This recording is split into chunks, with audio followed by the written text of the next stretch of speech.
మీ ఇంట్లో పాత బీరువాలో ఎప్పుడైనా వెతికారా?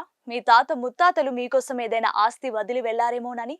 బీరువాలో మాత్రమే కాదు, ఎల్ఐసి ఆఫీసుల్లో కూడా మీకోసం కొన్ని వేల రూపాయలు, లక్షల రూపాయలు వేచి చూస్తున్నాయి. దేశవ్యాప్తంగా ఎల్ఐసి దగ్గర క్లెయిమ్ చేయని సొమ్ము అక్షరాల 21,000 కోట్ల రూపాయలకు పైగానే ఉంది. ఇందులో మీ తాత చేసిన పాలసీ ఉందేమో మీకు తెలుసా? ఆ డబ్బును మీరు ఎలా వెనక్కి తెచ్చుకోవాలో ఈ వీడియోలో క్లియర్ కట్ గా చూపిస్తాను. చాలా మంది పాలసీలు కడతారు, కానీ మధ్యలో మర్చిపోతారు, లేదా పాలసీదారుడు చనిపోయినప్పుడు వారి వారసులకు ఆ విషయం తెలియదు. ఇలాంటి డబ్బంతా ఎల్ఐసి దగ్గరే ఉండిపోతోంది. దీన్నే అన్క్లెయిమ్డ్ అమౌంట్ అంటారు. ముందుగా ఎల్ఐసి అధికారిక వెబ్సైట్ కి వెళ్ళండి. హోమ్ పేజీలో కిందకి స్క్రోల్ చేస్తే unclaimed amounts of policy holders అనే ఆప్షన్ కనిపిస్తోంది.